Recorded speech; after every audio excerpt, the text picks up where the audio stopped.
Democratic strategist Todd Webster's with us tonight, and Republican strategist John Feary. Todd Webster, are we less safe tonight because there's going to be a trial in Manhattan? No, that's the nervous Nellies on the right, fear-mongering and trying to whip up some fake controversies.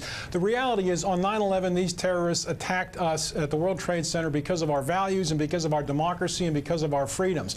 And if we were to either abandon our legal process and leave them indefinitely in capture or to execute them with no trial, then we would not be any better than the terrorists who ascribe to a theocratic or an autocratic system of government. Yeah, John, this is about our rule of law and about the values that Americans hold dear and about our Constitution. John, you think that if we get a conviction that the Democrats will fare well at the polls on this? No, I don't. I'm not saying that, Ed. What I'm saying is that politically this is dangerous for Democrats who voted overwhelmingly to not allow terrorists on our soil. I think that if we're going to get a conviction, these guys are guilty as sin, and they deserve to be executed. Okay. And absolutely, let's do that. But let's prosecute them first. Prosecute them to the fullest extent of the law. Don't just make them martyrs by executing them. Well, we can do that. We can do that quite easily with a military tribunal, and we certainly did that in Nuremberg. I don't know why we don't do that here. Well, because in this country, the commander-in-chief is the elected president of the United States.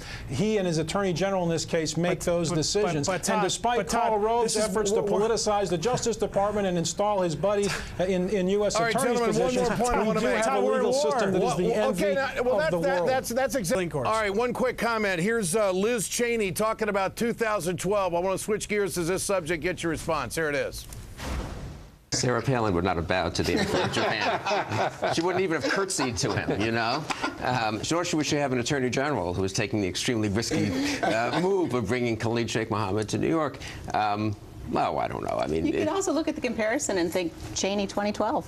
Yeah, that's fine. Yeah, pretty good promotion there, I'd say, huh, Todd Webster? I mean, always throw the name out. What do you think? I think it would be fantastic. He's experienced. He's tested. He would be a fantastic Republican nominee in 2012. If you look at what Republicans do, they pick the old guy whose turn it is. If you look at Reagan in 1980, Bush in 1988, Dole in 96, McCain in 2004, he would be the Republican primary voters' a perfect choice for the old guy whose turn it is to be elected. All right, if he runs, I think he would win. John Feary, the Republican primary. John Feary, I thought she was talking about herself, not her dad. Well, I think she'd be a terrific candidate, and I'm glad that I think the vice president would love to have Todd Webster's endorsement when he runs for president. All right, the president of the Republican primary, no question. All right, a lot of talk about this. Here's the president of the United States bowing to the emperor in Japan, and just for the record, a bow is not unusual.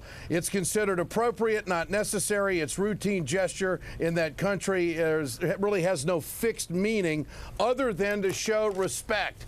What's the big deal, John Feary? You know what, Ed? I don't really know if there's much of a big deal. I think he was showing respect. I can't get on my moral high horse in this one. I'm sorry. All right.